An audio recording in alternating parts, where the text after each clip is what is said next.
दोस्तों, अगर आपको हमारी ये डरावनी और रहस्यमयी कहानियां पसंद आती हैं, तो आपसे एक छोटा सा अनुरोध है। हमारे शैडो स्केलेटन चैनल को अभी सब्सक्राइब करें, क्योंकि आगे आपको और भी भूतिया रहस्य, सच्ची घटनाएं और ऐसी कहानियां सुनने को मिलेंगी जो आपकी रूह तक हिला देंगी। आपका हर सब्सक्राइब हमें नई कहानियां लाने की हिम्मत देता है। तो देर मत कीजिए, अभी सब्सक्राइब बटन दबाइए, वीडियो को लाइक और शेयर करना मत भूलिए। साल 2018 की एक ठंडी सर्दी थी। दिल्ली के बाहरी इलाके में बने एक पुराने अपार्टमेंट का नाम था सूर्या एनक्लेव। यह अपार्टमेंट बाहर से देखने में साधारण लगता था।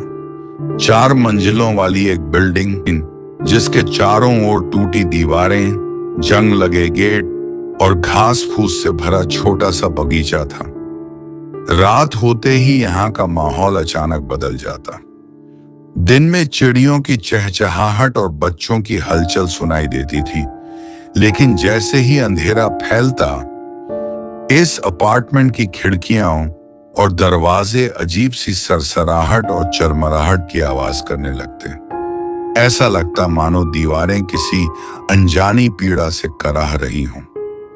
इसी अपार्टमेंट में शिफ्ट हुआ था अर्जुन, 28 साल का एक युवक जो आईटी कंपनी में नौकरी करता था। उसका सपना था कि वह अपने परिवार के लिए शहर में अच्छा घर बनाए, लेकिन पैसों की कमी के कारण उसे कम किराए वाला फ्लैट चाहिए था। सूर्या एनक्लेव का 3री मंजिल वाला फ्लैट 307 उसे बहुत सस्ता मिला। बाकी लोग इस अपार्टमेंट में शिफ्ट होने से कतराते थे, क्योंकि यहाँ कई बार अजीब घटनाएं घट चुकी थीं। कहा जाता था कि 3 साल पहले इसी फ्लैट में एक पूरा परिवार रहस्यमयी तरीके से मारा गया था। पुलिस ने केस को आत्महत्या बताया, लेकिन मोहल्ले के लोग मानते थे कि मामला कुछ और था, कुछ ऐसा जिसे पुलिस भी छिपाना चाहती थी। अर्जुन इन सब बातों को अंधविश्वास मानकर नजरअंदाज करता रहा। उसके लिए किराया और लोकेशन सही थी। अर्जुन ने शाम को अपना सामान शिफ्ट किया। पड़ोसियों ने उसे ज्यादा भाव नहीं दिया। कुछ ने हल्की मुस्कान दी, लेकिन आंखों में डर साफ झलक रहा था, जैसे वह सोच रहे हों, यह लड़का कब तक टिकेगा। रात के 11 बजे तक अर्जुन अपना कमरा सेट कर चुका था। उसने सोचा कि अब आराम करना चाहिए। कमरे की लाइट बंद करके वह बिस्तर पर लेट गया। खिड़की से आती ठंडी हवा अंधेरे को और डरावना बना रही थी। नींद में जाने ही वाला था कि अचानक दरवाजे पर धीमी धीमी दस्तक हुई। ठक ठक ठक। अर्जुन चौंक कर उठ बैठा। घड़ी में देखा, रात के 12 बज चुके थे। इस वक्त कौन आ सकता है? वह धीरे धीरे दरवाजे तक गया और झरोखे से बाहर झांका। बाहर कोई नहीं था। उसने सोचा शायद कोई बच्चा शरारत कर रहा होगा। वह लौटकर बिस्तर पर लेट गया, लेकिन जैसे ही उसने आंखें बंद की, वही आवाज फिर सुनाई दी। ठक ठक ठक। इस बार दस्तक थोड़ी और तेज थी। अर्जुन गुस्से में उठा, दरवाजा खोला, फिर भी बाहर कोई नहीं था। मगर इस बार उसने महसूस किया कि कॉरिडोर की हवा बेहद ठंडी थी, सामान्य से कहीं ज्यादा ठंडी, जैसे किसी ने अचानक उसके शरीर पर बर्फ का पानी डाल दिया हो। उसका दिल जोर जोर से धड़कने लगा। उसने जल्दी से दरवाजा बंद कर लिया और कुंडी चढ़ा दी। करीब आधे घंटे बाद जब अर्जुन पानी पीने के लिए किचन में गया, उसने देखा बाथरूम के आईने में कुछ अजीब दिखाई दे रहा था। आईने में उसका चेहरा तो साफ दिख रहा था, लेकिन उसके पीछे जैसे किसी और का साया खड़ा हो। अर्जुन ने झट से पीछे मुड़कर देखा। कमरा खाली था। वह पसीने से भीग गया। उसने डर को नजरअंदाज करने की कोशिश की और खुद को समझाया, यह सब थकान और वहम है, नई जगह है, सब नॉर्मल है। लेकिन जैसे ही वह आईने से हटकर बाहर जाने लगा, पीछे से बहुत धीमी फुसफुसाहट सुनाई दी। यह तेरा घर नहीं है। अर्जुन का खून जम गया। काफी देर तक बेचैनी में करवटें बदलने के बाद वह किसी तरह सो गया। लेकिन नींद में उसे बहुत अजीब सपना आया। उसने देखा अपार्टमेंट का वही कॉरिडोर, लेकिन सब जगह अंधेरा था। दीवारों पर खून के निशान थे और सीढ़ियों से नीचे गिरती हुई किसी औरत की चीख सुनाई दे रही थी। वह सपने में भागकर सीढ़ियों तक पहुंचा तो देखा एक औरत खून से लथपथ फर्श पर पड़ी है। उसके लंबे बाल बिखरे हुए थे और आंखें बिल्कुल सफेद। औरत धीरे से बोली, यहां मत रहो वरना मौत बुला लेगी। अर्जुन चीखते हुए नींद से जाग गया। उसका दिल इतनी तेज धड़क रहा था कि मानो अभी बाहर निकल जाएगा। कमरे में अंधेरा था, लेकिन खिड़की से आती हल्की रोशनी में उसने देखा कि कमरे का दरवाजा अपने आप धीरे धीरे खुल रहा था। सुबह की हल्की धूप खिड़की से अंदर आ रही थी, लेकिन अर्जुन के लिए यह रात किसी काले दुस्वप्न से कम नहीं थी। उसकी आंखें लाल हो चुकी थीं, चेहरा थका हुआ और दिल अब भी डरा हुआ था। उसने खुद को समझाया, शायद सपना ही था। नया घर है, नींद ठीक से नहीं आई, दिमाग ने खेल खेला। लेकिन फिर भी भीतर कहीं एक सवाल उसे चैन नहीं लेने दे रहा था। रात को दरवाजा अपने आप कैसे खुल गया? सुबह चाय पीते पीते अर्जुन नीचे बगीचे में गया। वहां अपार्टमेंट के एक बुजुर्ग चौकीदार बैठे थे, रामलाल। उनकी आंखों के नीचे गहरे काले घेरे और चेहरे पर अजीब थकान थी, जैसे बरसों से नींद पूरी न हुई हो। अर्जुन ने हल्की मुस्कान के साथ पूछा, रामलाल जी, यहां फ्लैट सस्ता क्यों है? बाकी जगह इतने सस्ते घर नहीं मिलते। रामलाल ने अर्जुन को घूरते हुए कहा, यहां सस्ता है क्योंकि लोग डरते हैं। रात के बाद इस बिल्डिंग में कुछ ऐसा होता है जिसे कोई समझ नहीं पाया। अर्जुन ने नजरें नीची करते हुए हंसने की कोशिश की। मतलब भूत प्रेत वगैरह? ये सब अंधविश्वास है। रामलाल की आंखें अचानक गंभीर हो गईं। उन्होंने धीमी आवाज में कहा, अंधविश्वास कह लो, लेकिन 3 साल पहले इसी अपार्टमेंट में पूरा शर्मा परिवार मारा गया था, और वह भी ठीक उसी फ्लैट में जिसमें तुम रह रहे हो, 307। अर्जुन के पैरों तले जमीन खिसक गई। क्या हुआ था उस परिवार के साथ? रामलाल ने गहरी सांस ली। शर्मा जी, उनकी पत्नी और उनकी छोटी बेटी यहां रहते थे। सब ठीक था, लेकिन धीरे धीरे अजीब चीजें होने लगी। आधी रात को चीखें सुनाई देती, खून से भरे हाथों के निशान दीवारों पर दिखाई देते। पड़ोसी परेशान होकर बाहर चले गए। और फिर एक दिन सबको उनके मरने की खबर मिली। पुलिस ने कहा कि यह आत्महत्या है, लेकिन मैंने अपनी आंखों से उनके शव देखे थे। उनके चेहरे ऐसे विकृत थे जैसे मौत से पहले उन्होंने किसी ऐसी भयानक चीज को देख लिया हो। अर्जुन ने गले में सूखापन महसूस किया। उसे याद आया, कल रात सपने में जिस औरत को उसने देखा था, क्या वह शर्मा जी की पत्नी थी? उस रात अर्जुन ने तय किया कि वह डरेगा नहीं। उसने हिम्मत जुटाई और फ्लैट का कोना कोना देखने लगा। बेडरूम की अलमारी के पीछे उसे एक पुरानी डायरी मिली, धूल और मकड़ी के जालों से भरी हुई। कवर पर लिखा था, अनिता शर्मा। डायरी के पन्ने पलटते ही उसकी रूह कांप गई। लिखा था, यह घर हमें धीरे धीरे निगल रहा है। रात को कोई मेरे कानों में फुसफुसाता है। बेटी हर रात रोकर कहती है कि उसे कोई औरत बुलाती है। शर्मा जी भी अब बदलने लगे हैं। उनकी आंखें अजीब हो गई हैं, जैसे वह अब वही इंसान नहीं रहे।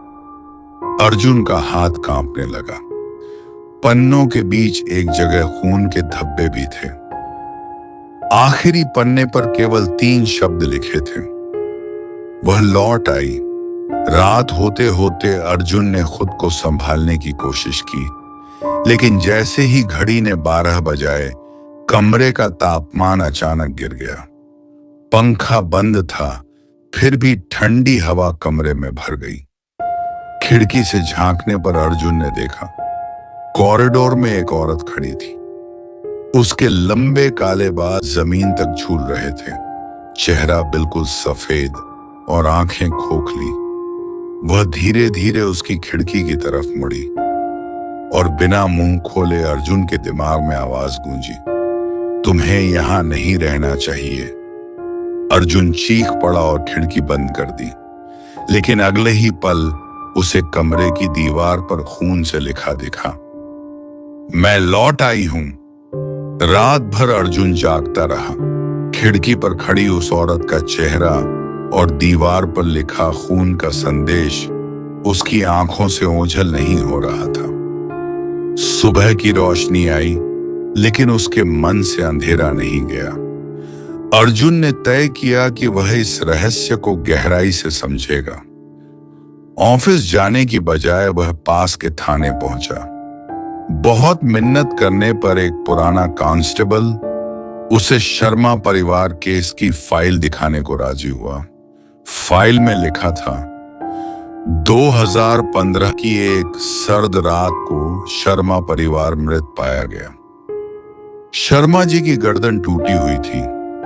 उनकी पत्नी अनिता की आंखें खून से लाल और चेहरा भय से विकृत था। बेटी की लाश बिस्तर के नीचे मिली, जैसे वह छिपने की कोशिश में मारी गई हो। पुलिस ने इसे समूह आत्महत्या घोषित किया था, लेकिन फाइल के बीच एक अजीब नोट दबा हुआ था। उस पर किसी पुलिस अधिकारी की लिखावट थी, मामला सामान्य नहीं है। बच्ची के शरीर पर अजीब चिन्ह थे, जैसे किसी ने जलाकर उकेरे हों, पर ऊपर से आदेश आया कि इसे आत्महत्या बताया जाए। अर्जुन का दिल दहल गया। उसने फाइल तुरंत बंद की और वहीं से निकल पड़ा। शाम को लौटकर अर्जुन ने फिर अनीता शर्मा की डायरी पढ़नी शुरू की। कुछ पन्नों पर लिखा था, रात को कोई दरवाजे पर दस्तक देता है, पर बाहर कोई नहीं होता। मेरी बेटी कहती है कि एक आंटी उसे बुलाती है खेलने के लिए, पर जब वह खिड़की से देखती है तो नीचे बगीचे में खड़ी एक औरत हाथ हिला रही होती है। उसकी आंखें बिल्कुल खाली और होंठ सिल दिए गए, जैसे कभी बोल ही ना पाए। पढ़ते पढ़ते अर्जुन के रोंगटे खड़े हो गए। उसे याद आया, उसने भी खिड़की पर ठीक ऐसी ही औरत देखी थी। अगले दिन अर्जुन ने पास के फ्लैट 306 में रहने वाली सीमा आंटी से बात करने की कोशिश की। वह थोड़ी हिचकिचाई, पर फिर बोली, बेटा आंट, तुझे सच जानना है तो सुन। उस औरत का नाम कमला था। वह पहले इसी अपार्टमेंट के बगीचे में झाड़ू पोंछा करती थी। बहुत गरीब थी। कहते हैं कि मालिक ने उसे बुरी तरह सताया था। एक दिन उसकी लाश यहीं कुएं में मिली। तब से उसकी आत्मा चैन से नहीं है। अर्जुन ने डरते हुए पूछा, तो वह शर्मा परिवार? सीमा आंटी की आवाज कांप गई। कमला उनकी बेटी को अपने साथ ले जाना चाहती थी।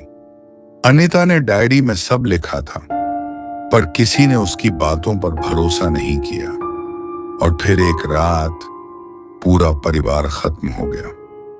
रात को अर्जुन ने निश्चय किया कि वह सच्चाई से भागेगा नहीं। उसने मोबाइल कैमरा चालू किया और कमरे में रख दिया, ताकि सारी गतिविधि रिकॉर्ड हो सके। घड़ी ने जैसे ही 12 बजाए, लाइट झपकने लगी। कैमरे की स्क्रीन पर उसने देखा, दरवाजा अपने आप खुला और एक परछाई अंदर आई।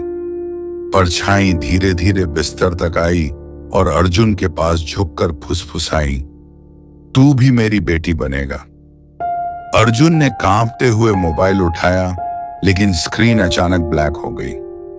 फिर पूरे कमरे में सिर्फ एक आवाज गूंजी, मैं लौट आई हूं। अर्जुन चीख पड़ा। अर्जुन पूरी रात सो नहीं पाया। कैमरे में कैद उस परछाई की आवाज उसके कानों में गूंज रही थी। सुबह होते ही उसने तय किया कि अगर सच जानना है तो उसे इस अपार्टमेंट और इसके आसपास की जगहों की खुदाई करनी होगी। रामलाल चौकीदार से पूछताछ करने पर अर्जुन को पता चला कि अपार्टमेंट के पीछे एक बहुत पुराना कुआं है, जिसे सालों पहले लोहे की सलाखों से ढक दिया गया था। लोग कहते थे कि कमला की लाश वहीं से निकाली गई थी। अर्जुन ने झिझकते हुए कुएं के पास जाने का फैसला किया। दोपहर का समय था, सूरज सिर पर था, लेकिन फिर भी वहां का माहौल डरावना लग रहा था। कुआं पूरी तरह जर्जर हो चुका था। दीवारों पर काई जमी हुई थी और उसके चारों ओर अजीब सी बदबू फैली हुई थी। जैसे ही अर्जुन पास पहुंचा, उसने देखा कि कुएं की दीवार पर कुछ अजीब चिन्ह उकेरे हुए थे, जैसे किसी ने चाकू या लोहे से गहरे निशान बनाए हों। उनमें से एक चिन्ह बिल्कुल वैसा था जैसा पुलिस फाइल में बच्ची के शरीर पर पाया गया था। उसका दिल दहल गया। क्या कमला की आत्मा अब भी इस कुएं से बंधी हुई है? अचानक अर्जुन को कुएं के भीतर से हल्की हल्की आवाज सुनाई दी। पहले लगा हवा की सरसराहट है, पर फिर आवाज साफ होने लगी। अर्जुन, अर्जुन, मेरी मदद करो। वह हक्का बक्का रह गया। यह आवाज किसी औरत की थी। वह डरते डरते झांकने लगा, लेकिन अंदर सिर्फ अंधेरा ही दिख रहा था। अचानक उसे लगा कि किसी ने उसका हाथ पकड़कर खींचा है। वह घबराकर पीछे गिर पड़ा। जब उसने ध्यान से देखा, उसके हाथ पर गहरे नीले निशान बने हुए थे, जैसे किसी ने जोर से पकड़ लिया हो। उस रात अर्जुन को एक भयानक सपना आया। उसने देखा कि वह उसी कुएं में झांक रहा है। अचानक भीतर से खून से भीगी कमला बाहर निकलकर उसकी गर्दन पकड़ लेती है। उसकी आंखें जल रही थीं और होंठों पर टांके लगे थे। फिर भी उसकी आवाज अर्जुन के कानों में गूंजी, मेरी मौत व्यर्थ नहीं जाएगी। यह घर मेरा है। जो इसमें रहेगा उसकी आत्मा मेरी होगी। अर्जुन चीखते हुए उठ बैठा। कमरे में चारों ओर अजीब खरोंचें बनी हुई थीं, मानो किसी ने नाखून से दीवारों को नोचा हो। अगले दिन अर्जुन फिर सीमा आंटी से मिलने गया। वह बहुत डरी हुई थी। धीरे धीरे उन्होंने कहा, बेटा सायम, तूने ठीक जगह हाथ डाल दिया है। कमला की मौत साधारण नहीं थी। कहते हैं कि मालिक ने उसके साथ बहुत बुरा किया और फिर उसे मारकर उसी कुएं में फेंक दिया। लेकिन मरने से पहले कमला ने कसम खाई थी कि वह इस अपार्टमेंट को शाप देगी। तभी से यहां मौतें होती आई हैं। अर्जुन ने कांपते हुए पूछा, तो क्या कोई इस श्राप को रोक नहीं सकता? सीमा आंटी ने आंखें नीची कर लीं और बोली, कहते हैं सिर्फ वही रोक सकता है जो कमला की मौत का सच पूरी दुनिया के सामने लाए। पर जो भी कोशिश करता है वह जिंदा नहीं बचता। रात को जब अर्जुन अपने फ्लैट में लौटा तो उसने खिड़की से बाहर देखा। कुएं की दिशा में लाल धुंध उठ रही थी और उसी धुंध के बीच उसने देखा एक औरत धीरे धीरे उसकी तरफ बढ़ रही थी। उसके हाथ खून से सने थे और आंखें खोखली। अर्जुन ने समझ लिया, अब कमला की आत्मा ने उसे चुन लिया है। अर्जुन अब हर रात बेचैनी से घिरा रहने लगा था।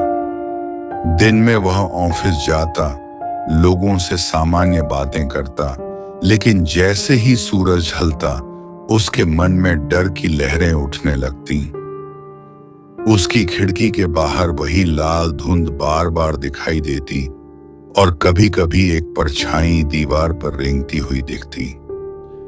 एक रात अर्जुन गहरी नींद में चला गया।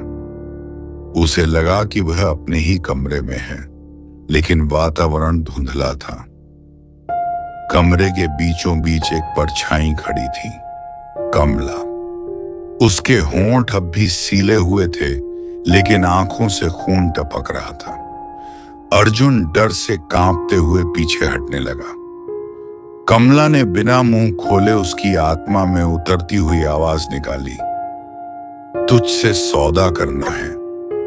अर्जुन हिम्मत जुटाकर बोला, कौन सा सौदा? कमला पास आई। उसके चारों ओर अजीब काला धुआं फैल गया।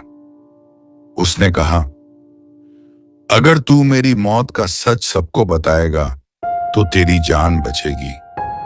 अगर चुप रहेगा तो तेरी आत्मा हमेशा मेरी होगी। अर्जुन पसीने से भीग गया। क्या यह सपना था या सच? वह चीखते हुए उठा तो देखा उसकी हथेली पर खून से बने वही चिन्ह उभरे हुए थे जो कुएं की दीवार पर थे। अगली रातें और भी डरावनी होने लगी। कभी बाथरूम के आईने में कमला की झलक दिखती, कभी दरवाजे के बाहर धीमी सिसकियां सुनाई देती। रात के सन्नाटे में वह बार बार सुनता, मेरी मदद करो या फिर मर जाओ। उसके कमरे की दीवारों पर नाखूनों के निशान गहराते जा रहे थे। अब यह साफ था कि कमला उसकी आत्मा से खेल रही थी। एक शाम अर्जुन ने हिम्मत करके फिर सीमा आंटी से बात की। उसने सब कुछ बता दिया, सपने, खून के चिन्ह, कमला की आवाज। सीमा आंटी का चेहरा पीला पड़ गया। उन्होंने कांपते हुए कहा, अर्जुन बेटा, अब तेरे पास ज्यादा समय नहीं है। या तो तू कमला का सच सामने ला या फिर तू उसी श्राप का हिस्सा बन जाएगा। याद रख, जिसने भी अब तक उसकी कहानी दुनिया को बताने की कोशिश की है वह जिंदा नहीं बचा। उस रात अर्जुन देर तक सोचता रहा। डर हर तरफ से उसे घेर रहा था, लेकिन अब उसके पास एक ही रास्ता था, कमला की मौत का सच सबको बताना।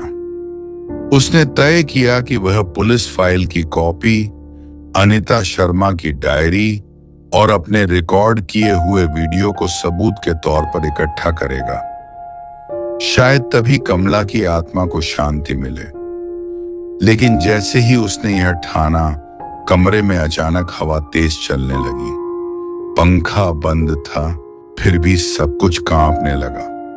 लाइट बुझ गई और दीवार पर खून से लिखा दिखाई दिया, तू सच बताएगा तो मर जाएगा। अर्जुन के हाथ कांप उठे। क्या वह सच उजागर कर पाएगा या उसकी आत्मा भी इसी अपार्टमेंट में फंस जाएगी? अर्जुन अब पूरी तरह समझ चुका था कि कमला की आत्मा उसे छोड़ने वाली नहीं है।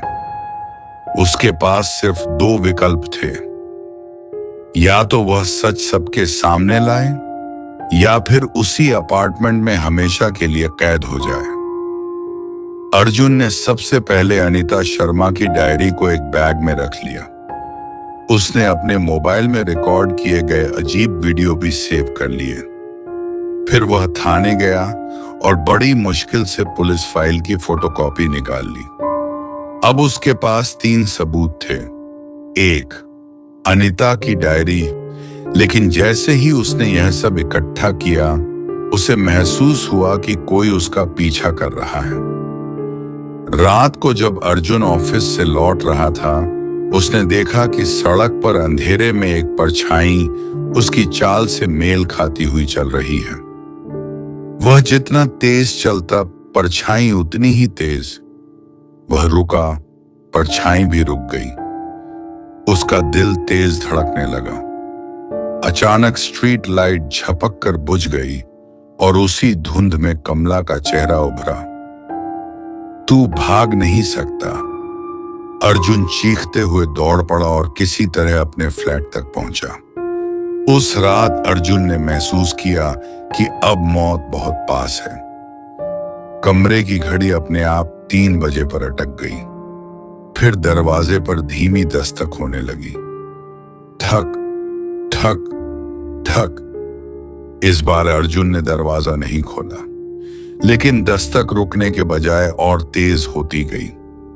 फिर अचानक पूरा दरवाजा खुला और कमरे में ठंडी हवा का तूफान भर गया। हवा के बीच अर्जुन ने देखा कमला खड़ी थी। उसकी आंखें खोखली थीं और होंठों के टांके टूट चुके थे। अब वह खुलकर बोल रही थी, तू सच बताएगा तो तेरी मौत तय है। तू चुप रहेगा तो तुझे चैन मिलेगा। सोच ले अर्जुन, तुझे क्या चाहिए? अर्जुन कांपते हुए बोला, अगर मैं चुप रहा तो और लोग भी इस अपार्टमेंट में मरेंगे। मैं तेरे श्राप से डरकर भागने वाला नहीं हूं। मैं सच सबके सामने लाऊंगा। कमला की आंखों में आग भर गई।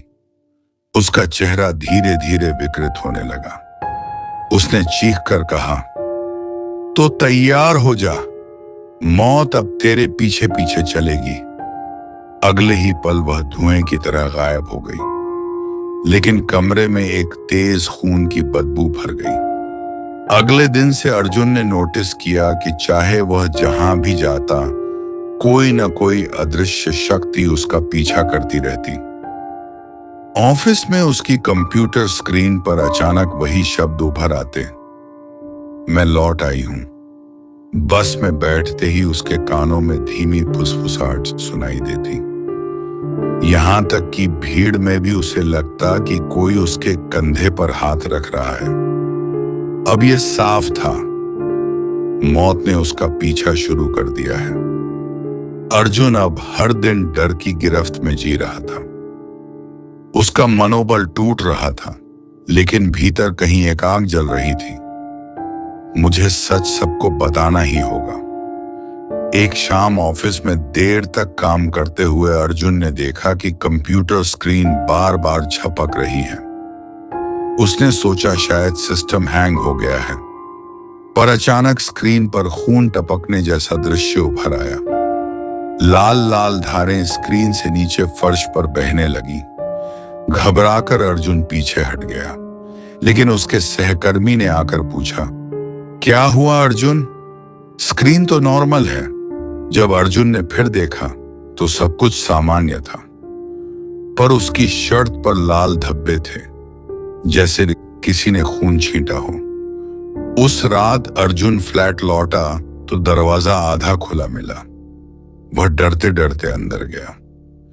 कमरे के बीचों बीच एक पुराना गुड़िया रखा था, बिल्कुल वैसी जैसी बच्चों के साथ खेलने वाली होती है। उस गुड़िया के चेहरे पर खून से लिखा था, मेरे साथ खेलो। अर्जुन का दिल तेजी से धड़कने लगा। उसे याद आया डायरी में अनीता ने लिखा था कि उसकी बेटी को एक आंटी खेलने बुलाती थी। अचानक गुड़िया अपने आप हिलने लगी और उसका सिर घूमकर अर्जुन की तरफ मुड़ा। उसके मुंह से आवाज आई, चलो छुपन छुपाई खेलते हैं। सारा कमरा अंधेरे में डूब गया। अर्जुन ने महसूस किया कि कोई अदृश्य ताकत उसे कमरे के कोनों में धकेल रही है। दीवारों पर खून से गिने हुए नंबर लिखे जाने लगे, 1 2 3। वह कांपते हुए बाथरूम में छिप गया, लेकिन बाहर से कमला की आवाज आई, तू छुप सकता है पर बच नहीं सकता। आईने में अचानक उसका प्रतिबिंब गायब हो गया और वहां कमला खड़ी दिखाई दी। उसने धीरे से कहा, तू हार गया। तभी दरवाजा अपने आप बंद हो गया और बाथरूम में पानी भरने लगा। अर्जुन ने चीखते हुए दरवाजा तोड़ दिया और किसी तरह बाहर भागा। जब वह कमरे से बाहर आया तो दीवारों पर खून से बने सैकड़ों हाथों के निशान थे। हर निशान एक बच्ची के छोटे हाथ जैसा था। उनके बीच में लिखा था, अब तू भी मेरे खेल का हिस्सा है। अर्जुन समझ गया कि कमला की आत्मा अब उसके साथ खूनी खेल खेलने लगी है। यह खेल तब तक खत्म नहीं होगा जब तक या तो वह मर न जाए या फिर कमला का सच सबके सामने न आ जाए। अर्जुन अब नींद से डरने लगा था। हर रात उसे लगता कोई अदृश्य साया उसके चारों तरफ घूम रहा है। वह चाहता था कि सब कुछ झूठ हो, पर हर नया सबूत यह साबित करता था कि कमला की आत्मा सच्ची थी और वह अभी भी अपार्टमेंट में कैद थी। एक रात अचानक लाइट चली गई। मोमबत्ती जलाकर अर्जुन ने कमरे में देखा। दीवार पर उसकी परछाई सामान्य से बहुत बड़ी थी, लेकिन वह परछाई उसके साथ साथ नहीं हिल रही थी। जब अर्जुन ने हाथ उठाया, परछाई ने अपना सिर घुमाकर उसकी तरफ देखा। परछाई ने धीरे धीरे मुस्कुराना शुरू किया और दीवार से बाहर निकलने लगी। अब वह अर्जुन के सामने खड़ी थी, खून से भीगी औरत का रूप लेकर कमला की आंखों से खून बह रहा था। उसकी आवाज पूरे कमरे में गूंज उठी। क्यों आया तू यहां? मेरे खेल में क्यों फंसा? अर्जुन कांपते हुए बोला, मैं सिर्फ सच जानना चाहता हूं ताकि तुझे शांति मिले। कमला ने ठंडी हंसी भरी। शांति? हाँ, मुझे शांति नहीं, इंसाफ चाहिए। उसने हाथ बढ़ाकर अर्जुन की गर्दन पकड़ ली। अर्जुन को लगा उसका दम घुट रहा है। अर्जुन ने किसी तरह हिम्मत जुटाकर पूछा, तुझे किसने मारा कमला? कमला की आंखों में जलती आग सी चमक उठी। वह बोली, यह अपार्टमेंट, इसका मालिक और उसके गुंडे, उन्होंने मेरा खून किया। अर्जुन ने देखा, परछाई में और भी चेहरे उभरने लगे।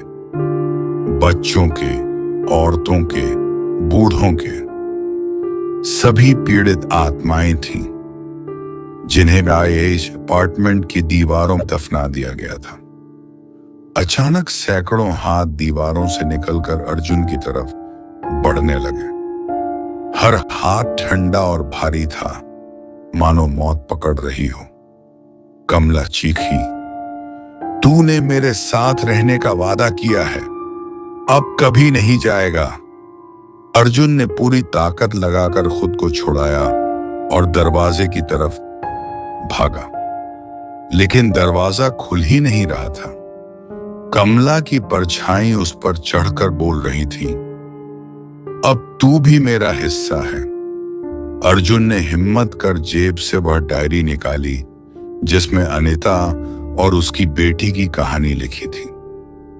उसने जोर से पढ़ना शुरू किया। हम यहां सुरक्षित नहीं हैं। यह अपार्टमेंट मौत का घर है। कमला की आत्मा चीखते हुए पीछे हटने लगी। उसकी परछाई कांपने लगी जैसे रोशनी उसे जला रही हो।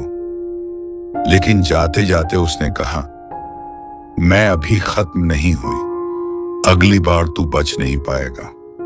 कमरा अचानक शांत हो गया। लाइट वापस आ गई, पर अर्जुन जानता था यह खूनी परछाई अभी भी उसका पीछा कर रही है। अर्जुन अब साफ समझ चुका था कि यह अपार्टमेंट कोई साधारण जगह नहीं, बल्कि मौत का जाल है। यहां सिर्फ कमला ही नहीं, बल्कि और भी कई आत्माएं फंसी हुई हैं। और इन सब के पीछे किसी इंसान का हाथ जरूर है। अर्जुन ने अगले दिन हिम्मत करके अपार्टमेंट के मालिक वर्मा साहब से मिलने का तय किया। वह एक बेहद रौबदार और अमीर आदमी था। उसका बंगला अपार्टमेंट से कुछ ही दूरी पर था। वर्मा ने अर्जुन को देखते ही कहा, ओह, तुम नए किराएदार हो ना? सब ठीक चल रहा है? उसकी मुस्कान में कुछ अजीब था, जैसे वह अर्जुन के डर को पहचान चुका हो। अर्जुन ने सीधे कहा, यहां आत्माएं हैं वर्मा जी। औरतों और बच्चों की चीखें सुनाई देती हैं।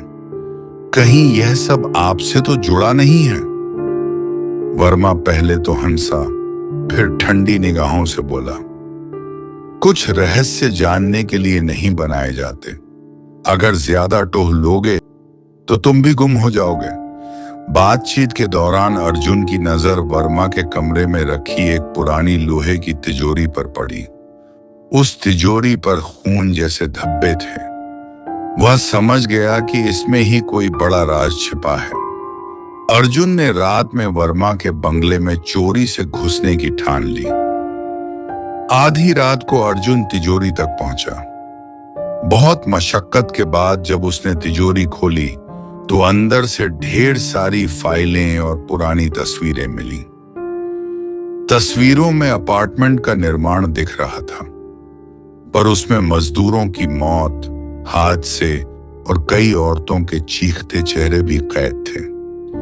एक फाइल में साफ लिखा था, अपार्टमेंट की जमीन एक श्मशान पर बनाई गई है।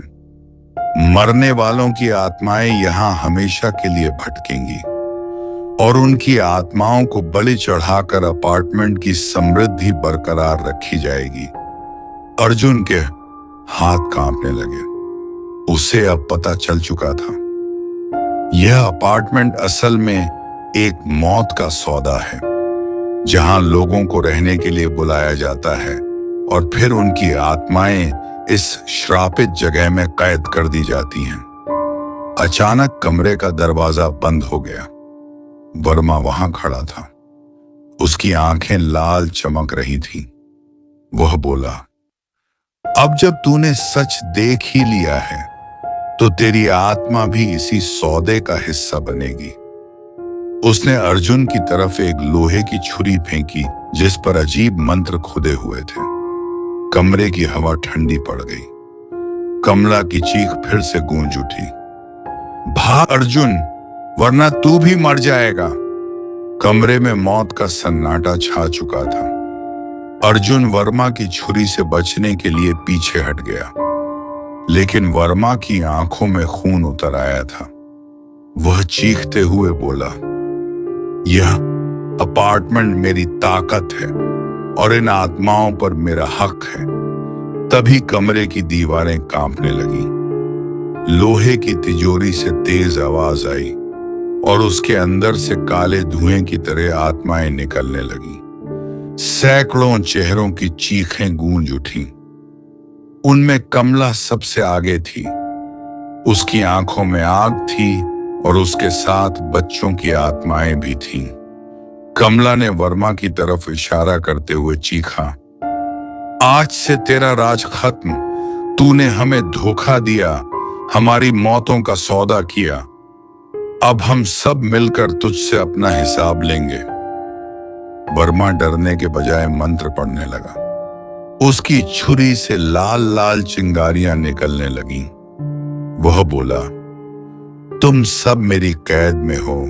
यह जमीन, ये दीवारें, ये छत, सब मेरा है। कभी कोई आत्मा यहां से भाग नहीं सकती। उसने जमीन पर रक्त से एक गोल चक्र बनाया और उसमें आग जल उठी। आग की लपटें आत्माओं को पीछे धकेलने लगी। अर्जुन बीच में फंस गया। एक तरफ वर्मा का तांत्रिक खेल, दूसरी तरफ साय आत्माओं की चीख। कमला ने अर्जुन को पुकारा, डर मत, तिजोरी में रखी फाइलें वही हमारी मुक्ति की कुंजी हैं। उन्हें सबके सामने ला। अर्जुन ने तिजोरी से फाइल उठाई और जोर से पढ़ने लगा। यह अपार्टमेंट श्मशान की जमीन पर बना है। हर ईंट में लाशें दबाई गई हैं। वर्मा ने निर्दोषों की बलि दी है। फाइल पढ़ते ही आत्माओं में गुस्सा फूट पड़ा। बच्चों की आत्माएं जोर जोर से रोने लगीं और उनकी चीखें बिजली की तरह कमरे में गूंज उठीं। कमला ने अपने हाथ फैलाए और सभी आत्माएं एक साथ वर्मा पर टूट पड़ी। दीवारें खून से लाल हो गईं। आग की लपटें बुझ गईं। वर्मा चीखते हुए जमीन पर गिर पड़ा। उसकी छुरी उसके ही सीने में धंस गई। वर्मा का शरीर वहीं राख बनकर बिखर गया, लेकिन उसकी राख से एक काली छाया उठी और कमला से बोली, यह खत्म नहीं हुआ, मैं फिर लौटूंगा। अर्जुन ने राहत की सांस ली, लेकिन कमला अब भी वहीं खड़ी थी। उसने धीमे स्वर में कहा, धन्यवाद अर्जुन, तूने हमें आवाज दी, पर अभी भी हमारी मुक्ति पूरी नहीं हुई। हमें इस श्रापित जमीन से मुक्त करना होगा। अर्जुन समझ गया कि यह लड़ाई अभी अधूरी है। अब उसे अपार्टमेंट के हर राज को खोलना होगा, चाहे उसकी जान क्यों न चली जाए। वर्मा की मौत के बाद कुछ दिन तक अपार्टमेंट में अजीब शांति रही। न कोई चीख। अर्जुन को लगा शायद अब सब खत्म हो गया, लेकिन यह सन्नाटा ज्यादा डरावना था। रात को अचानक उसे जमीन के नीचे से ढोल और मंत्रोच्चार जैसी आवाजें सुनाई देने लगी, मानो कोई श्मशान की आत्माएं बुला रही हों। अर्जुन ने पुरानी फाइलें खंगालनी शुरू की। एक नक्शे में दिखाया गया था कि अपार्टमेंट से पहले वहां महाश्मशान था, जहां सैकड़ों लाशें हर साल जलती थीं। लोग कहते थे उस जगह पर प्राचीन काल तंत्र होता था। उस श्मशान की कई अधजली लाशें अब भी जमीन के नीचे दबी थीं, और वही आत्माएं आज भी चैन से नहीं सो पाई थीं। सच जानने के लिए अर्जुन एक पास के गांव गया। वहां उसे एक बूढ़ा पुजारी मिला, जिसने कांपती आवाज में कहा, बेटा, उस जमीन को कभी छेड़ना मत, वहां असंख्य आत्माएं बंधी हैं।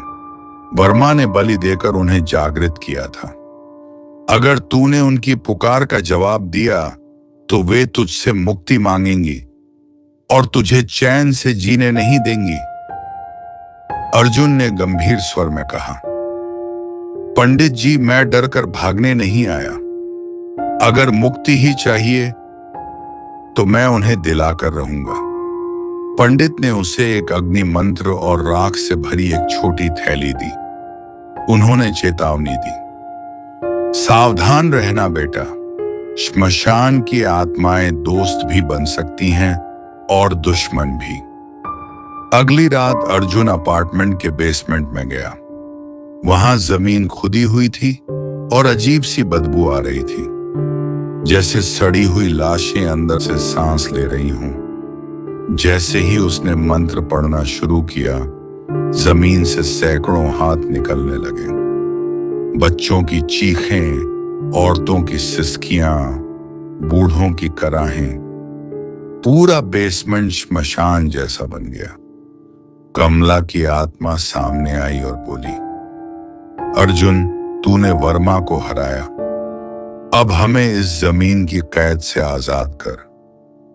हम शांति चाहते हैं। अर्जुन ने अग्नि मंत्र पढ़ते हुए राख जमीन पर छिड़की, लेकिन तभी काली आग भड़क उठी और एक भयानक राक्षसी छवि सामने आई। वह छवि बोली, मैं हूं इस श्मशान का रक्षक। यह आत्माएं मेरी शक्ति हैं। कोई इंसान इन्हें आजाद नहीं कर सकता। अगर तूने कोशिश की तो तेरा भी यही हाल होगा। अर्जुन कहा गया। अब उसे समझ आया कि वर्मा तो सिर्फ मोहरा था। असल ताकत तो इस श्मशान के रक्षक आत्मा की थी। बेसमेंट की काली आग में से जो छवि निकली थी, उसका आकार इंसानों से कई गुना बड़ा था। सारा शरीर राख जैसा, आंखें अंगारों जैसी और हाथों में हड्डियों की माला। वह गरजती आवाज में बोला, मैं हूं श्मशान का रक्षक। ये आत्माएं मेरी कैद में हैं। वर्मा ने सौदा किया था, इसलिए उसकी शक्ति बनी रही। अब जब वो मर चुका है, तू उसकी जगह लेना चाहता है? अर्जुन कांपते हुए बोला, नहीं, मैं इन आत्माओं को आजाद करना चाहता हूं। रक्षक हंसा और उसकी हंसी में बिजली कड़कने जैसी आवाज आई। आज तक कोई आत्मा यहां से मुक्त नहीं हुई। ये जमीन मेरी है, इनकी चीखें मेरी ताकत हैं। तू अगर बीच में आया तो तेरी आत्मा भी इन्हीं के साथ जकड़ी जाएगी। कमला आगे बढ़ी। उसके साथ दर्जनों बच्चों की आत्माएं खड़ी थीं। वह बोली, रक्षक, तेरा समय खत्म हो गया है। हमने सहा, हमने चीखा, पर अब हमारे पास अर्जुन है। आज हम चुप नहीं रहेंगे। आत्माएं एक साथ चीखने लगी। बेसमेंट की दीवारें टूटने लगी, छत से मलबा गिरने लगा। रक्षक गुस्से में दहाड़ा, चुप रहो, मैं तुम सबका स्वामी हूं। अर्जुन ने पंडित द्वारा दिया गया मंत्रोच्चार दोहराना शुरू किया।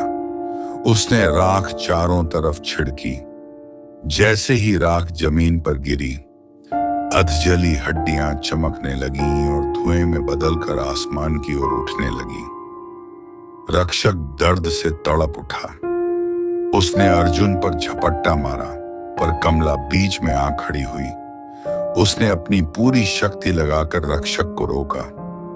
अर्जुन ने जल्दी से जमीन पर अग्नि का चक्र बनाया और मंत्र पढ़ते हुए कहा, हे अधूरी आत्माओं, मुक्ति का मार्ग अब खुला है। तुम सब अपनी बेड़ियां तोड़कर शांति की ओर जाओ। सैकड़ों आत्माएं धीरे धीरे धुएं में बदलकर आसमान की ओर उठने लगी। बच्चों की हंसी, औरतों की सिसकियां, बूढ़ों की कराहें, सबकी आवाज मिलकर एक सुर में बदल गई। पूरा बेसमेंट रोशनी से भर गया। रक्षक बुरी तरह चीखने लगा। उसकी आंखें बुझ गईं। शालिनी, उसका शरीर राख में बदल गया। पर जाते जाते उसने अर्जुन को घूरते हुए कहा, यह लड़ाई यहीं खत्म नहीं हुई। जब तक इस श्मशान की जमीन जिंदा है, बुराई लौटती रहेगी। तू चाहे जितना भागे, मैं तुझे ढूंढ लूंगा। कमला ने अर्जुन की तरफ देखा। उसकी आंखों में अब दर्द की जगह शांति थी। वह बोली, धन्यवाद अर्जुन, तूने हमें मुक्ति दी। तेरे बिना हम कभी आजाद नहीं हो पाते। इतना कहकर कमला और बाकी आत्माएं धीरे धीरे हवा में घुल गईं। बेसमेंट खाली हो गया, लेकिन चारों तरफ राख और सन्नाटा छा गया। अर्जुन अकेला खड़ा था, पर अब उसके दिल में डर नहीं था। उसके भीतर सिर्फ एक सवाल था, क्या यह अंत है या कोई नया खेल शुरू होने वाला है? श्मशान का रक्षक राख में बदल चुका था। कमला और बाकी आत्माएं मुक्ति पा चुकी थीं, पर अर्जुन जानता था कि बात यहीं खत्म नहीं हुई। रक्षक की आखिरी चेतावनी उसके कानों में गूंज रही थी, जब तक यह श्मशान की जमीन जिंदा है, बुराई लौटती रहेगी। कुछ दिनों तक सब सामान्य रहा।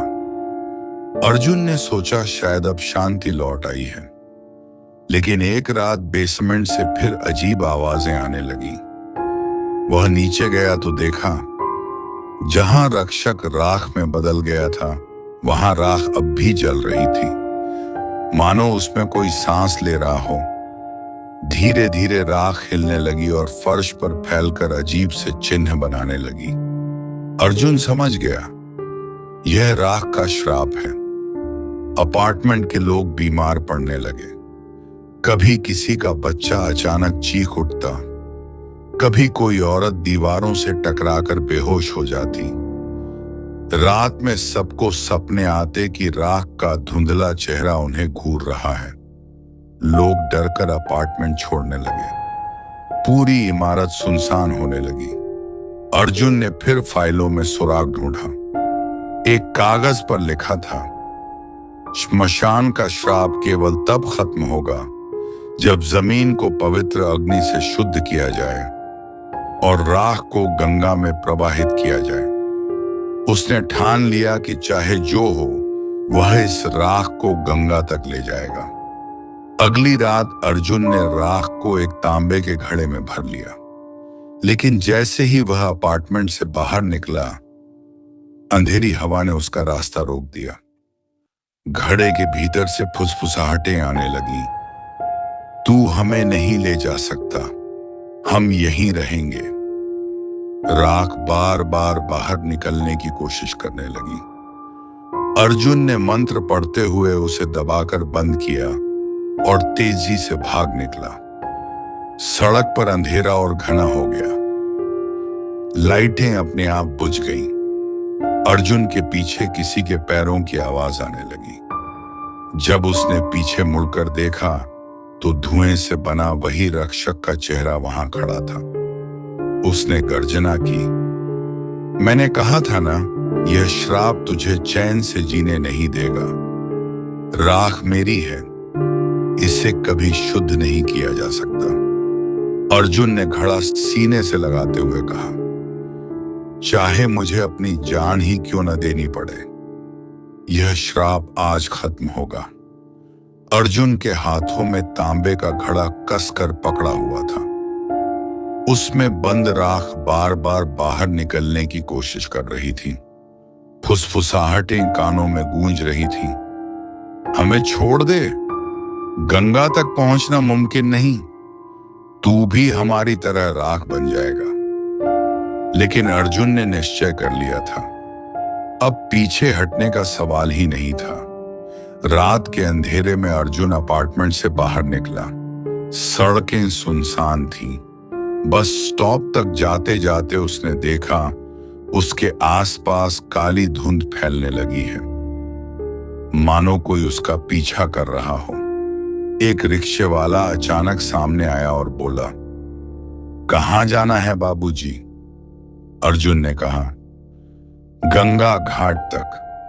रिक्शे वाला एक पल के लिए मुस्कुराया। उसकी आंखें लाल चमक उठी। अर्जुन समझ गया, यह इंसान नहीं, रक्षक का रूप है। रिक्शा तेजी से अंधेरे में भागने लगा। सड़क गायब हो चुकी थी। दोनों तरफ सिर्फ कब्रों जैसी परछाइयां थीं। रिक्शे वाला हंसते हुए बोला, गंगा नहीं, अब तू सीधे श्मशान जाएगा। अर्जुन ने जेब से मंत्र लिखी राख की थैली निकाली और हवा में फेंकी। जैसे ही राख गिरी, रिक्शा रुक गया और रिक्शे वाला घी या धुएं में बदलकर गायब हो गया। अर्जुन किसी तरह बचकर भाग निकला। सुबह होते होते वह गंगा के किनारे पहुंचा। सूरज की पहली किरण नदी पर पड़ी और पानी सोने जैसा चमकने लगा। अर्जुन ने घड़ा उठाया और नदी की ओर बढ़ा, लेकिन तभी नदी से काले हाथ निकलकर उसका रास्ता रोकने लगे। वे हाथ राख को छूना चाहते थे। गंगा की लहरें भी उफनने लगीं, जैसे खुद नदी भी इस श्राप को निगलने के लिए बेचैन हो। अर्जुन ने पूरी ताकत से मंत्र पढ़ा और घड़ा खोल दिया। राख हवा में घूमी और चीखने लगी। उस राख से रक्षक का चेहरा उभरा, गुस्से में गर्जना करते हुए, नहीं, यह मेरा श्राप है, यह गंगा में नहीं जा सकता।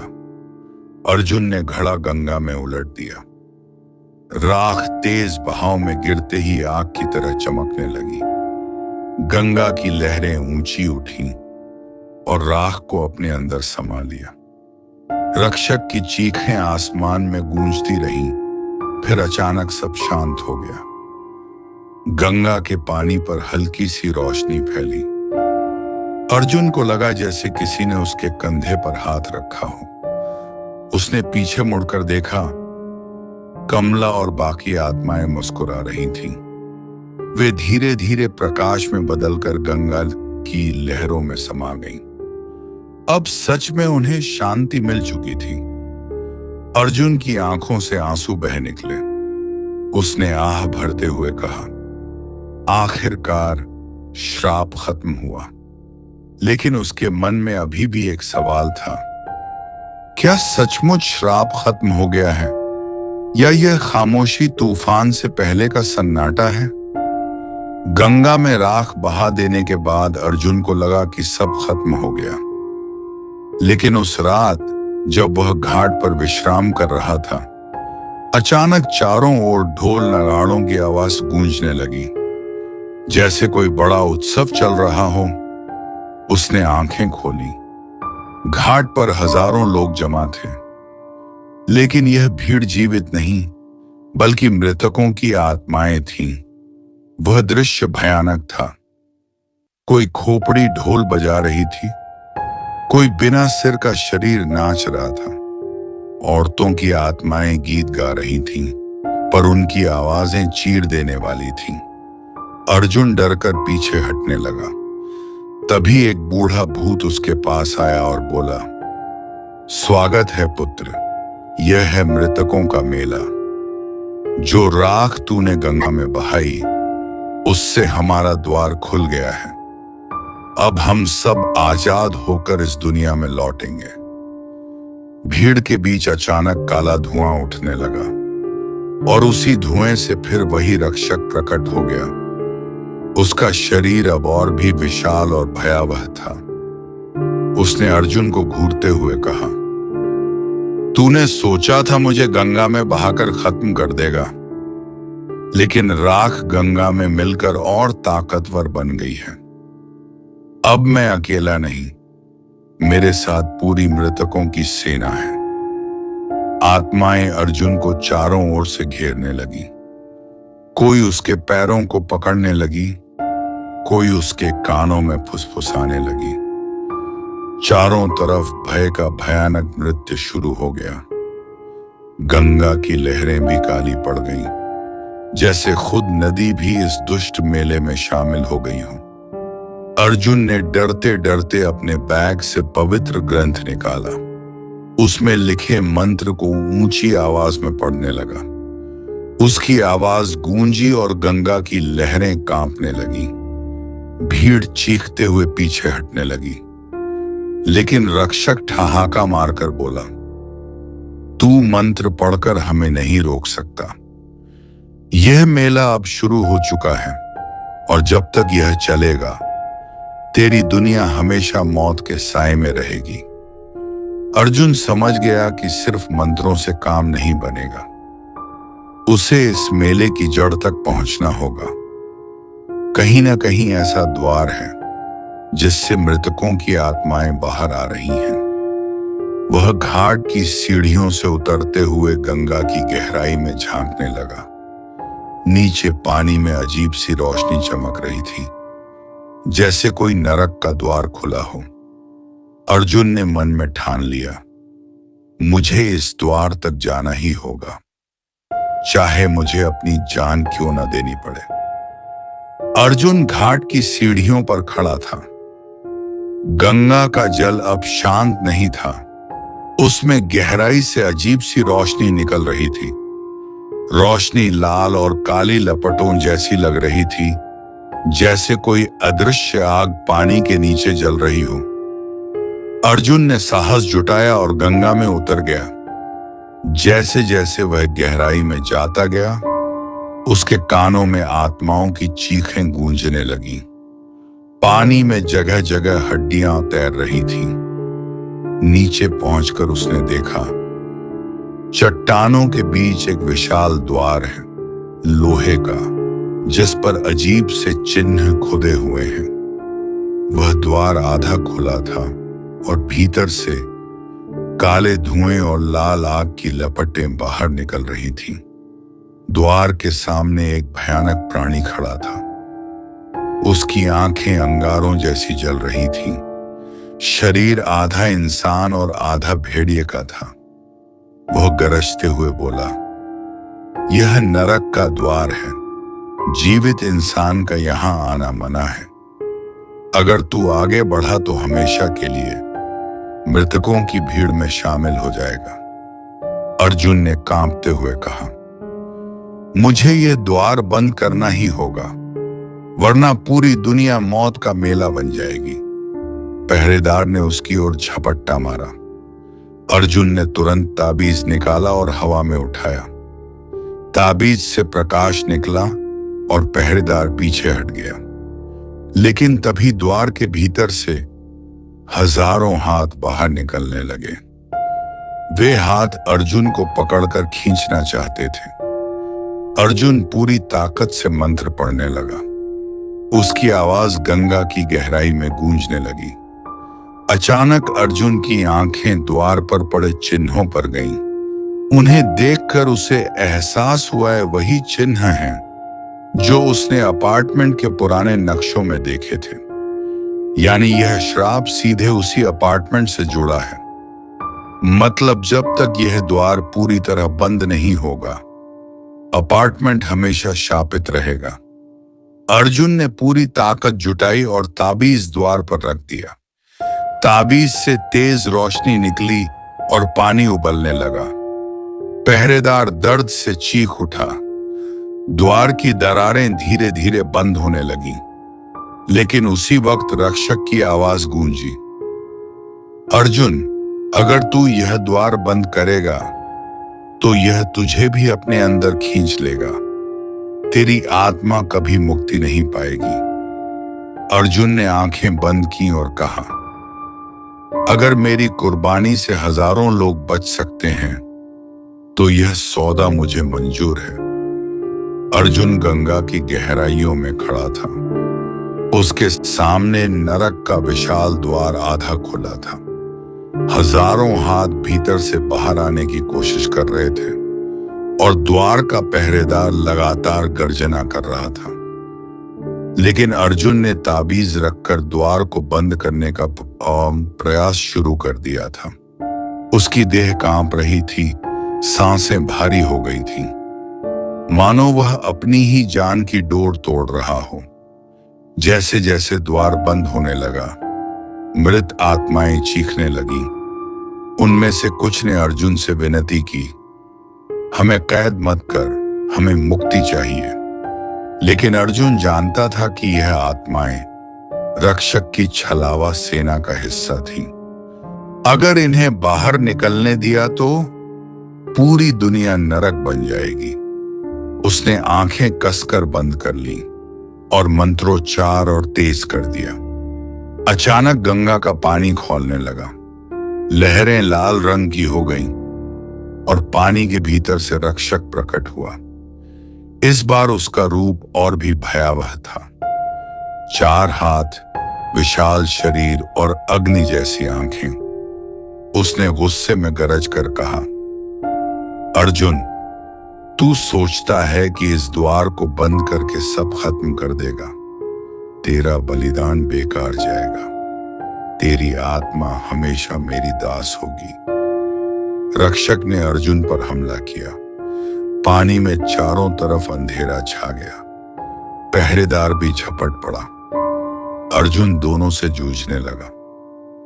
उसने ताबीज को दोनों हाथों में पकड़ लिया और दिल से केवल एक बात कही, हे मां गंगे, अगर सच में पवित्र हो तो मेरी आखिरी पुकार सुन लो। इस द्वार को बंद कर दो और इन दुष्ट आत्माओं को सदा के लिए बांध दो। ताबीज अचानक जलने लगा। अर्जुन का शरीर भी आग की तरह चमकने लगा। द्वार तेजी से बंद होने लगा। पहरेदार और रक्षक दोनों चीखते हुए पीछे हटे। लेकिन साथ ही अर्जुन की देह भी धीरे धीरे राख में बदलने लगी। उसके चेहरे पर दर्द नहीं बल्कि संतोष था। उसने सोचा, अगर मेरी कुर्बानी से यह श्राप टूट जाए तो मेरी मौत व्यर्थ नहीं। अचानक सब कुछ शांत हो गया। द्वार पूरी तरह बंद हो गया था। गंगा का पानी फिर से साफ हो गया। आसमान पर सूरज की किरणें चमक उठी। लेकिन अर्जुन कहीं नहीं था। उसकी जगह पानी पर तैर रहा था सिर्फ उसका ताबीज। गंगा का जल शांत हो चुका था। सूरज की किरणें लहरों पर सोने सी चमक रही थीं। लेकिन घाट पर खड़े साधु और लोग हैरान थे। अर्जुन कहीं नहीं था। सिर्फ उसका पैपाम इस पानी पर तैर रहा था। लोगों ने सोचा, अर्जुन ने अपनी जान कुर्बान कर दी और श्राप तोड़ दिया। उसकी आत्मा को शांति मिल गई होगी, लेकिन सच्चाई कुछ और थी। अर्जुन ने आंखें खोली। वह किसी अजीब जगह पर था। चारों ओर धुंध, चीखों की गूंज और राख की गंध। यह जगह धरती पर नहीं थी। वह नरक और इस दुनिया के बीच की सीमा पर पहुंच चुका था। सामने एक काली छाया खड़ी थी। वह छाया धीरे धीरे बोलने लगी, अर्जुन, तूने द्वार तो बंद कर दिया, पर तेरा भाग्य अब भी मेरे हाथों में है। तू मरकर भी जिंदा रहेगा और जिंदा रहकर भी मरा रहेगा। अचानक रोशनी की एक लहर वहां प्रकट हुई। उसमें से एक स्त्री आत्मा बाहर आई। वह थी कमला। कमला ने अर्जुन को देखा और कहा, तूने हमारी मुक्ति के लिए बलिदान दिया, लेकिन रक्षक ने तुझे इस सीमा पर रोक दिया है। तेरी आत्मा पूरी तरह आजाद नहीं हो सकी।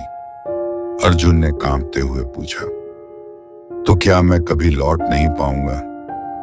कमला बोली, एक रास्ता है। तुझे अपार्टमेंट की जड़ों में जाना होगा, वहां जहां यह श्राप जन्मा था। अगर तू वहां पहुंचकर मूल मंत्र पढ़ पाए तो तुझे भी मुक्ति मिलेगी और श्राप हमेशा के लिए टूट जाएगा। जैसे ही कमला गायब हुई, अर्जुन के चारों ओर परछाइयां नाचने लगीं। वे परछाइयां उसकी आत्मा को खींचने लगीं। उनमें से हर आवाज फुसफुसा रही थी, तू हमारा हिस्सा है, तू कभी लौट नहीं पाएगा, तेरा घर अब यही है। अर्जुन ने ताबीज को सीने से लगाते हुए संकल्प लिया, मैं हार नहीं मानूंगा। जब तक इस श्राप की जड़ तक नहीं पहुंचता, मैं चैन से नहीं बैठूंगा। अचानक उसके सामने एक पुराना दरवाजा दिखाई दिया। दरवाजा उसी अपार्टमेंट की सीढ़ियों जैसा था। उसके ऊपर खून से लिखा था, अंदर आने वाला कभी लौट कर नहीं जाता। अर्जुन ने बिना डरे दरवाजा खोला। जैसे ही उसने भीतर कदम रखा, उसे लगा मानो वह फिर से उस अपार्टमेंट के अंधेरे गलियारों में लौट आया है। लेकिन यह अपार्टमेंट असली नहीं, बल्कि श्राप का असली हृदय था। अर्जुन ने उस रहस्यमयी दरवाजे से भीतर कदम रखा। तुरंत उसके सामने वही पुराना अपार्टमेंट प्रकट हुआ, लेकिन यह असली नहीं था। यह अपार्टमेंट अंधेरे और छायाओं से बना था। दीवारें खून से भीगी हुई, फर्श पर जंजीरें रेंगती हुई और हर खिड़की से लाल रोशनी झांक रही थी। यह जगह थी श्राप का। अर्जुन धीरे धीरे गलियारे से गुजरा। हर दरवाजे के पीछे से अजीब आवाजें आ रही थी, कहीं बच्चे के रोने की, कहीं किसी औरत की हंसी की, तो कहीं किसी बूढ़े की कराह की। अचानक एक दरवाजा अपने आप खुल गया। अंदर देखा तो वही पहला परिवार बैठा था, जिसकी हत्या अपार्टमेंट में हुई थी। उनकी आंखें खाली थीं और वे सब एक साथ बोले, हमने यहां खून बहाया। यही इस श्राप की शुरुआत है। जब तक यह जगह मिटेगी नहीं, कोई इंसान चैन से नहीं जी पाएगा। अर्जुन और गहराई में गया। अचानक उसे एक बड़ा हॉल दिखा। हॉल के बीचों बीच एक काली वेदी थी, जिस पर खोपड़ियां रखी हुई थीं। उन खोपड़ियों के बीच एक किताब खुली थी, जिसके पन्नों पर खून से मंत्र लिखे हुए थे। अर्जुन ने समझ लिया, यही वह जगह है जहां श्राप पैदा हुआ था। किसी तांत्रिक ने यहां बलि दी थी और उसी बलि से यह अपार्टमेंट नरक का द्वार बन गया था। जैसे ही अर्जुन किताब के पास पहुंचा, अचानक पूरा हॉल हिलने लगा और रक्षक वहां प्रकट हो गया। उसका रूप अब पहले से भी बड़ा था, मानो पूरा अपार्टमेंट ही उसके शरीर का हिस्सा हो। उसने गूंजती आवाज में कहा, तू यहां तक आ गया अर्जुन, लेकिन अब तेरी यात्रा खत्म होगी। यह हृदय मेरा है। अगर तूने इसे छुआ तो तेरी आत्मा हमेशा के लिए मेरे भीतर कैद हो जाएगी। अर्जुन कांप रहा था, लेकिन उसने ताबीज उठाया और किताब पर रख दिया। ताबीज से सफेद रोशनी निकली और काली वेदी कांपने लगी। रक्षक चीखते हुए उस पर झपट पड़ा। चारों तरफ दीवारें टूटने लगी, फर्श से खून बहने लगा और अपार्टमेंट मानो जिंदा होकर उसे निगलना चाहता हो। अर्जुन ने पूरी ताकत से किताब के पन्नों को फाड़ना शुरू किया। जैसे ही पहला पन्ना फटा, सैकड़ों आत्माएं मुक्त होकर रोशनी में बदल गईं। लेकिन हर पन्ने के साथ रक्षक और भी क्रोधित हो रहा था। उसकी आवाज गूंज रही थी, अर्जुन, अगर तूने यह किताब नष्ट की तो इस अपार्टमेंट के साथ तू भी राख बन जाएगा। अर्जुन ने आखिरी बार आकाश की ओर देखा और कहा, अगर यही मेरा भाग्य है तो मैं इसे स्वीकार करता हूं। उसने किताब का अंतिम पन्ना फाड़ दिया। अर्जुन अपार्टमेंट के हृदय में खड़ा था। चारों तरफ अंधेरा, टूटती दीवारें और चीखते हुए आत्माओं का शोर था। रक्षक उसकी तरफ पूरी ताकत से झपट पड़ा। उसका विशाल शरीर चारों ओर फैल रहा था और अग्नि जैसी आंखें उसे निगलने को तैयार थीं। अर्जुन ने ताबीज और पवित्र मंत्र का सहारा लिया।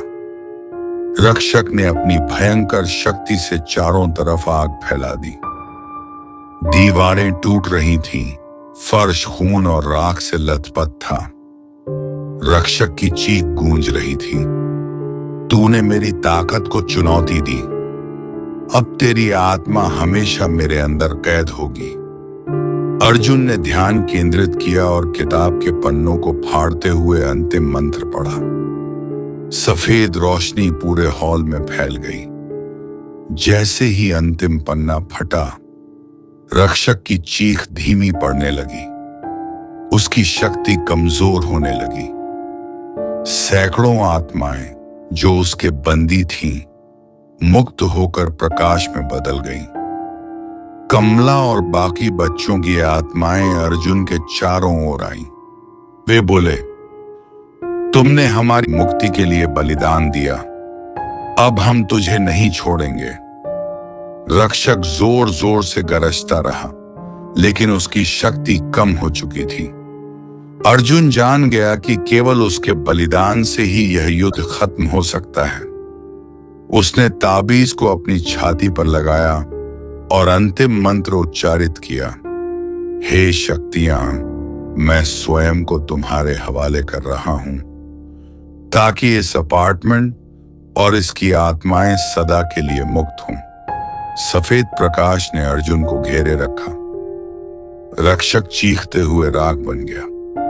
अपार्टमेंट का हृदय धीरे धीरे टूट गया और उसके भीतर की काली शक्ति गायब हो गई। अर्जुन की आत्मा प्रकाश बनकर ऊपर उठी। कमला और बाकी आत्माएं गंगा की लहरों में विलीन हो गईं। अपार्टमेंट का अंधेरा और श्राप हमेशा के लिए समाप्त हो गया। गांव और अपार्टमेंट के लोग अब डर के साए से मुक्त थे। कई लोग सोचने लगे कि अर्जुन का बलिदान ही उनकी सुरक्षा का कारण था। अर्जुन की कहानी एक कुर्बानी, साहस और मुक्ति की कहानी बन गई। उसका नाम हमेशा उन आत्माओं के साथ गूंजता रहा जिन्हें उसने शांति दिलाई। अर्जुन ने दिखाया कि भले ही अंधेरा और भय हमारे चारों ओर हो, सच्चाई और साहस से हर श्राप को मिटाया जा सकता है। और कभी कभी एक इंसान की हिम्मत पूरी दुनिया के लिए प्रकाश बन सकती है।